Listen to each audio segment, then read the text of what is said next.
into right center field. A long run for Kemp. And did Reed make that catch? Oh, my goodness! What a catch! And safe at first base. It looked like it was going to be Kemp's ball. Reed said, no, sir, I'll take it if you don't mind. And he took it. What a play by Yasiel. Salut les Jaguars et bienvenue dans cette 4e vidéo tuto. Aujourd'hui un thème particulièrement important, l'attrapé de volée. On va préciser également que les cas de figure là s'adressent uniquement à l'attrapé de volée lorsqu'il y a moins de 2 retraits. Je vous expliquerai pourquoi par la suite.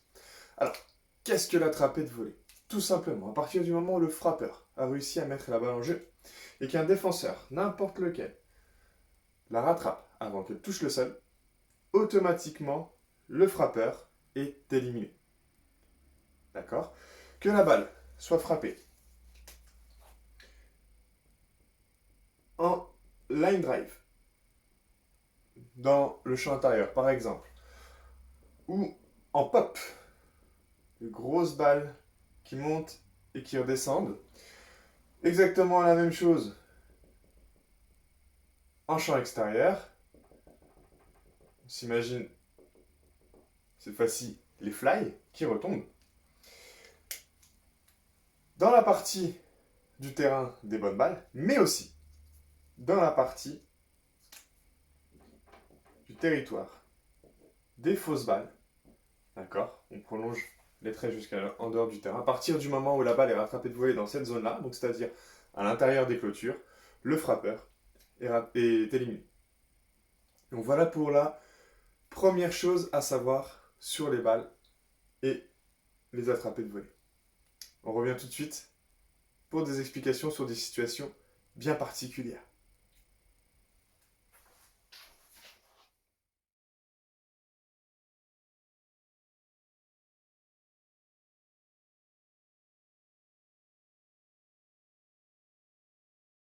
Nous revoilà donc pour la première partie des explications sur les attrapés de volée. Cette partie va concerner les balles rattrapées dans le champ intérieur. D'accord? C'est la partie la plus simple. Pourquoi? Tout simplement parce que à partir du moment où la balle est rattrapée dans le champ intérieur, qu'on soit à la frappe ou sur base, on n'a pas forcément grand chose à faire. Donc vous l'avez compris sur la vidéo, sur les explications de tout à l'heure, à partir du moment où on est frappeur et qu'on se fait rattraper de volée, on n'a pas d'autre choix que de se faire éliminer. Par contre, les copains qui se situent sur base. Lorsque la balle est rattrapée en champ intérieur, c'est assez compliqué de pouvoir faire autre chose que de rester sur sa base. Pourquoi? Parce que vous savez que lorsque la balle est rattrapée de volée, les coureurs, ils ont pour obligation de retourner sur leur base. S'ils n'y étaient pas au moment de l'attraper de volée, c'est une obligation, obligé de retourner sur la base, de la toucher, et s'il le souhaite, évidemment, de repartir sur la base qui convoite. Sauf que lorsque la balle reste au sein du champ intérieur, vous comprenez bien que les défenseurs sont très très près des coureurs, et que du coup, c'est difficile d'essayer de convoiter la balle juste après. Donc du coup, au niveau du positionnement, comment ça va se passer? On va tout de suite éliminer le cas des line drive qui est particulier. La line drive, donc je vous rappelle, c'est la très belle frappe, celle qui part tout droit mais qui est rattrapée de volée car sa trajectoire croisait celle d'un défenseur. Là, clairement, l'attaquant doit très vite réagir, parce qu'au moment de la frappe, logiquement, il a pris un peu d'avance. Et du coup, dès qu'elle est rattrapée de volée, il doit revenir très très vite. Parce que le temps de réaction du défenseur va être aussi rapide. Et lui, il va essayer de renvoyer la balle là où vous étiez à la base pour vous éliminer. D'accord? Donc la line drive, attention, évidemment, de ne pas prendre trop d'avance. Ce sont des belles frappes qui peuvent nous faire avancer, mais qui peuvent aussi être cruelles et se transformer en double jeu. Le cas de la pop. Un peu plus facile à juger puisqu'on voit la balle monter. D'accord? Et là, clairement, quand on est sur base, la seule chose qu'on a espéré, c'est que le jeu ne soit pas forcé. D'accord? Tout simplement, imaginons, on est en première base.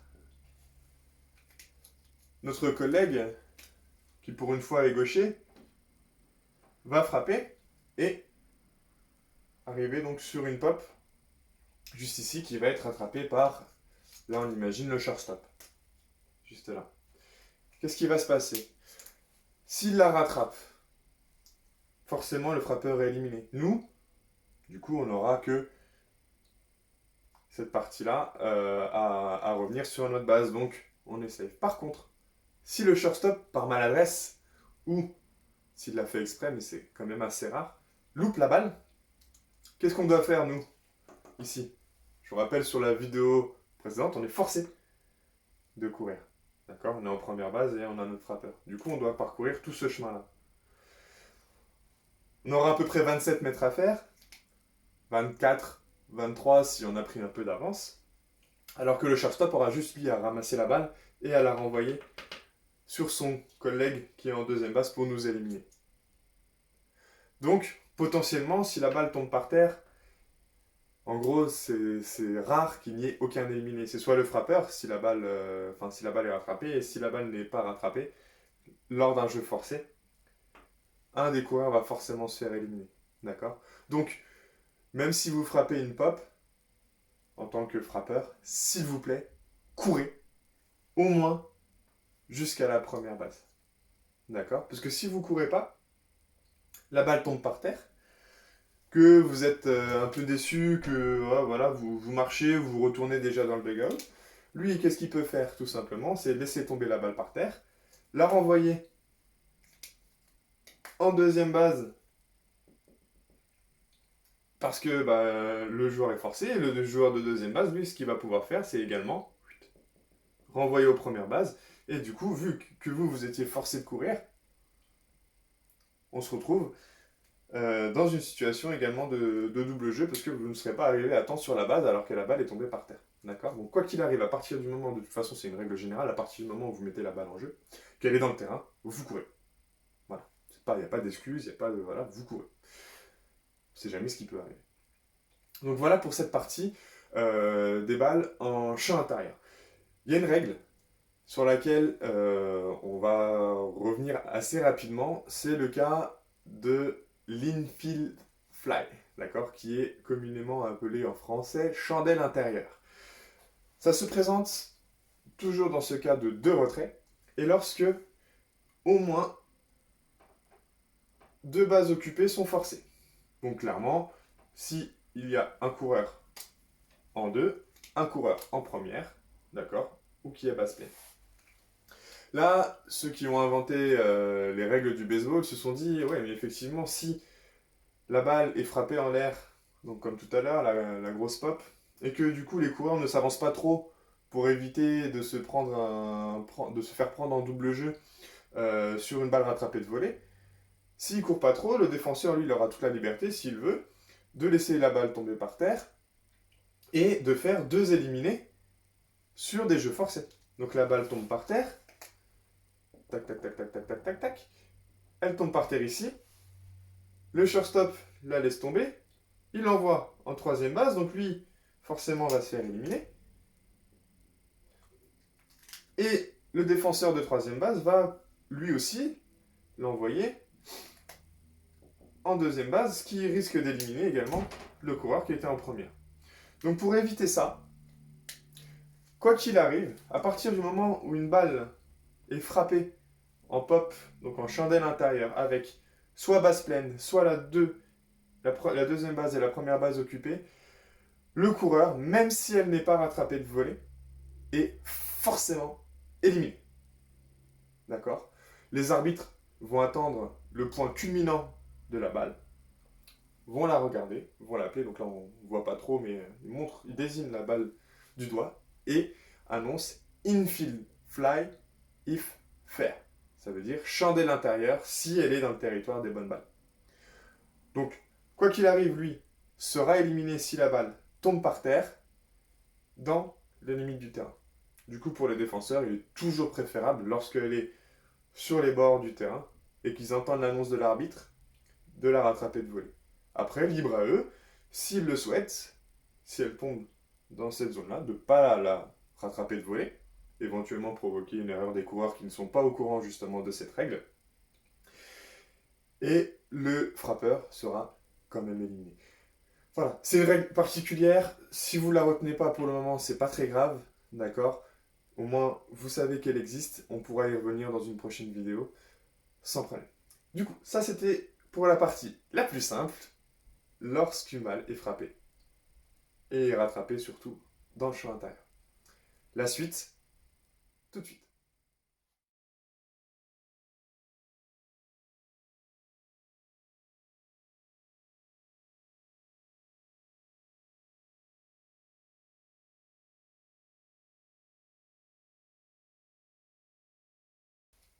Et donc on se retrouve pour des explications sur les balles qui sont frappées en l'air au niveau du champ extérieur. Là, une multitude de possibilités.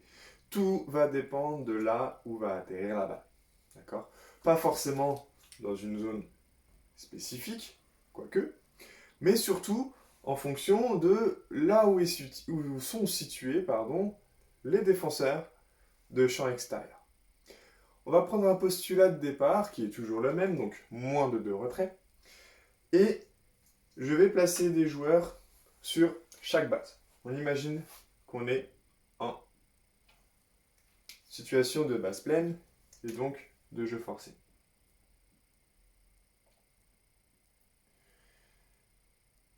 Hop, on garde notre frappeur gaucher. On va commencer par le plus simple. D'accord? Le coureur, donc là en l'occurrence nous, qui est en troisième base.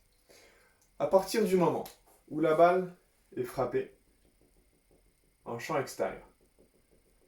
Alors quand on dit champ extérieur, c'est quand même assez éloigné de l'infield, d'accord, du champ intérieur, bien derrière les positions de shortstop, troisième base, deuxième base ou première base, d'accord. Ça peut être là, ça peut être en champ droit, etc., etc.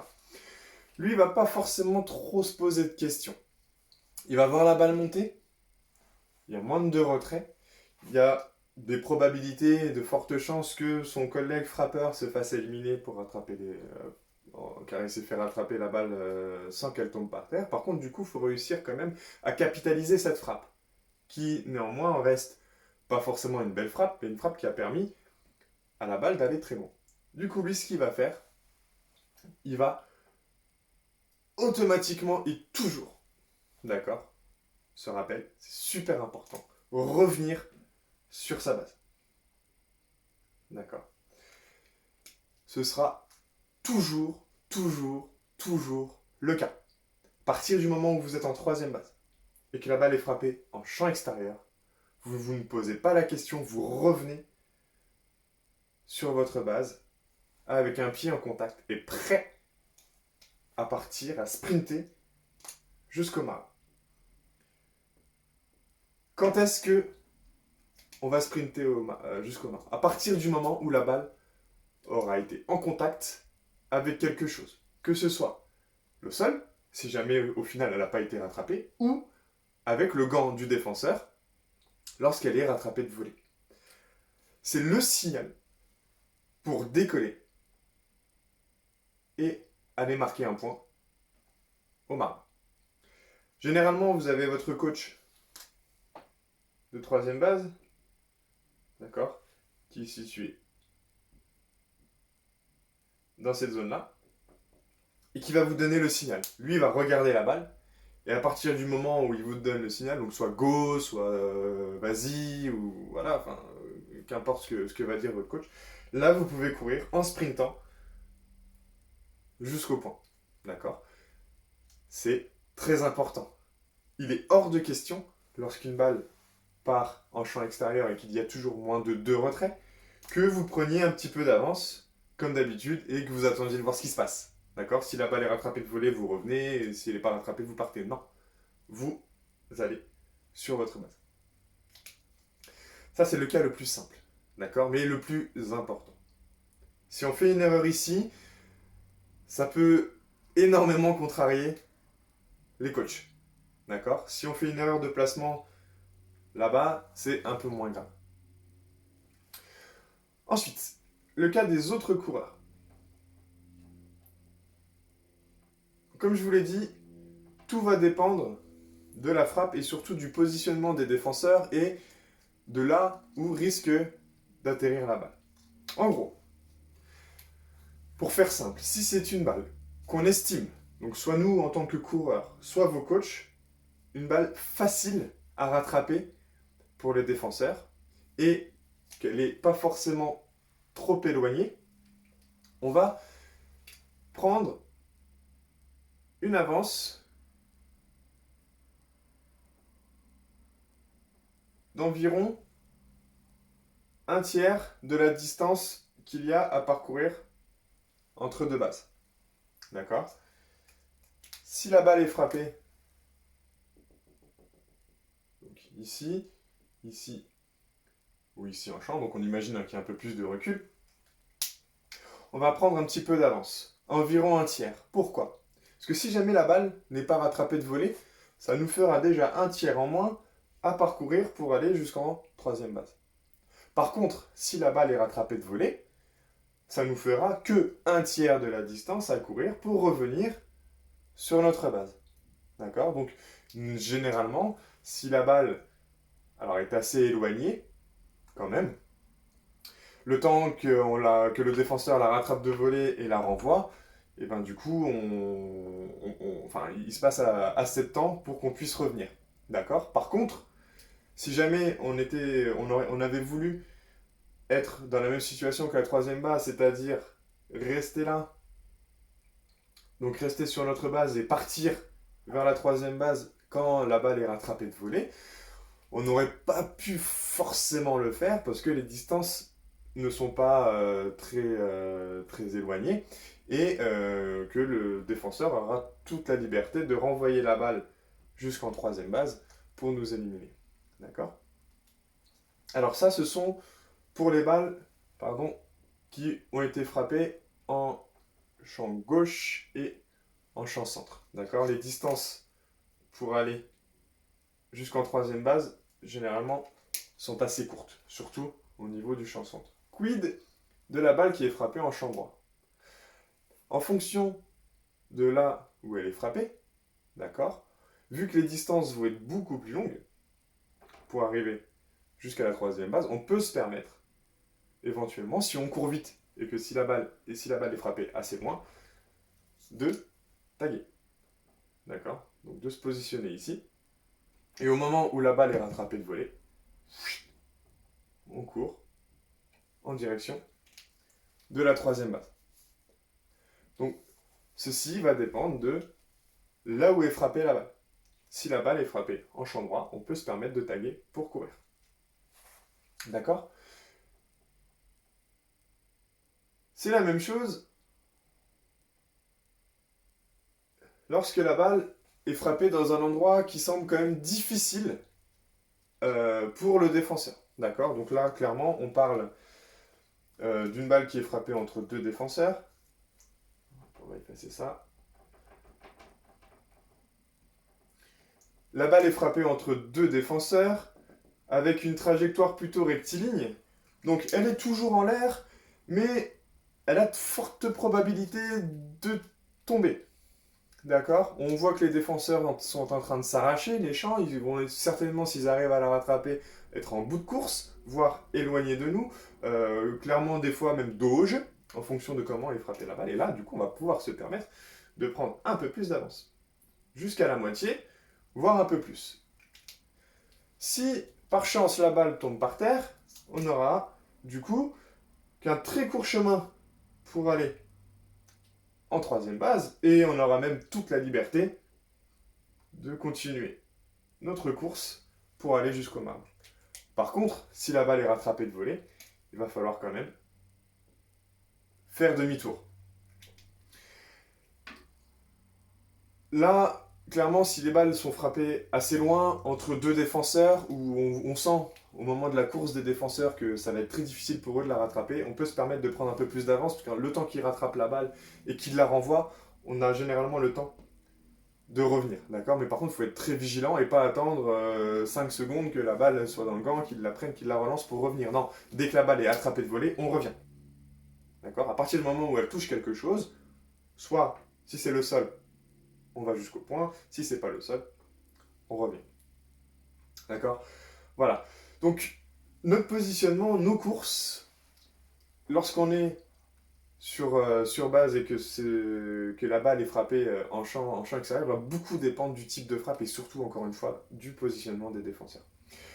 On est donc là sur le cas du coureur en deuxième base. Hop, et c'est exactement la même chose pour le coureur qui va se situer en première base. D'accord? Sur une frappe qui va être facile pour les champs extérieurs à rattraper, il va se positionner lui aussi à peu près un tiers de la distance pour revenir plus facilement. D'accord? Si la balle est plutôt difficile à aller rattraper, il va prendre un peu plus d'avance.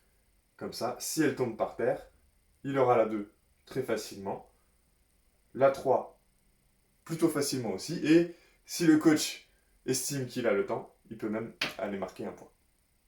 D'accord? Quid du tag du coureur qui est en première base?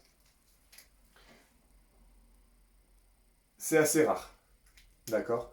C'est très rare, sauf si la défense jouait déjà très en arrière, très reculée et qu'une balle monte très haut et voilà que la distance est telle que on a le temps de parcourir cette distance. Mais généralement, la deuxième base, hein, c'est physique, c'est la plus simple à atteindre pour les champs extérieurs. D'accord? La distance est plutôt réduite pour l'atteindre. Donc du coup, si on s'amuse à taguer ici, il va falloir vraiment courir très vite pour aller jusqu'en deuxième base, pardon. Ou alors, et en plus, pardon, compter sur le fait que la balle soit vraiment éloignée lorsque le défenseur la rattrape de volée. D'accord? Donc, le tag en première base est vraiment quasiment inutile. Donc, pour résumer la situation, lorsque une balle est frappée en l'air, à moins de 2 retraits, lorsqu'on se situe en troisième base, on ne se pose pas la question, on reste sur notre base et on attend le signal de notre coach pour partir au point. D'accord? Lorsqu'on est en deuxième base, notre positionnement va dépendre de là où va atterrir la balle. Si la balle est frappée champ centre, champ gauche, avec une probabilité d'être rattrapé de volée assez élevée, on va se positionner à peu près à un tiers de la distance. Si la balle est ici en champ droit, mais assez éloignée, on va pouvoir, si on estime qu'on est en capacité de le faire comme en troisième base, donc c'est-à-dire taguer, et au moment où la balle est rattrapée de volée, courir jusqu'en troisième base. Et si la balle n'est toujours pas rattrapée de volée, que c'est une belle frappe, d'accord, qui a des grandes chances de tomber, là, on va prendre une avance d'environ 2 tiers. La moitié, 2 tiers en fonction de notre capacité, surtout à revenir sur la base. D'accord? Ça va être vraiment cette distance-là qui va être la plus importante lorsqu'on va prendre notre avance. Savoir si on sera capable de revenir avant que la balle, elle, ne revienne. D'accord? Et lorsqu'on est en première base, même rôle, soit 1 tiers, soit 2 tiers, mais jamais de tag. C'est pas forcément inutile. Alors vous allez me dire pourquoi prendre un risque, du coup, de prendre de l'avance, hein, si jamais la balle, elle est assez loin. On peut se dire, bon, bah, si jamais elle est rattrapée, enfin voilà, au moins je suis quasiment sûr, si elle est super éloignée, d'arriver jusqu'à la troisième base si je tag. D'accord? Oui, ça peut être une solution. D'accord? Sauf que si la balle, elle tombe par terre, hein, c'est vraiment une estimation. Il faut vraiment s'imaginer à la situation où la balle, on ne sait pas si elle va encore atterrir par terre, mais il y a des grandes chances. D'accord? Parce qu'elle est vraiment frappée assez loin des défenseurs. Et là, du coup, si elle tombe, on a la possibilité de marquer un point. C'est vraiment ça qu'il faut voir. D'accord? Parce qu'on a un moins de 2 retraits, donc lui va se faire éliminer si elle est rattrapée de volée. Donc du coup, voilà. Et si c'est un hit, si la balle tombe par terre, généralement la course de celui qui est en deuxième base, elle se fait comme ça, hein, directement jusqu'au point. Donc, si la balle n'est pas rattrapée de volée, le fait de prendre de l'avance on sera sûr de marquer un point. Alors que si on tag et que la balle touche par terre quand même, on aura seulement une chance d'arriver que jusqu'en troisième base et sûrement pas la possibilité d'aller jusqu'au marbre. Voilà. J'espère que j'ai été clair.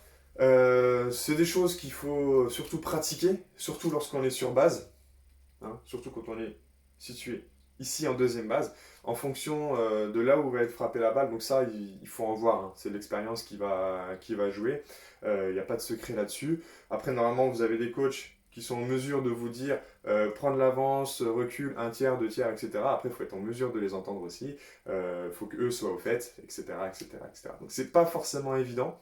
La chose qu'il va falloir retenir sur cette vidéo, il y en a deux, c'est qu'à partir du moment où la balle est rattrapée de volée, à moins de 2 retraits, vous devez revenir sur votre base ou déjà être en contact avec elle.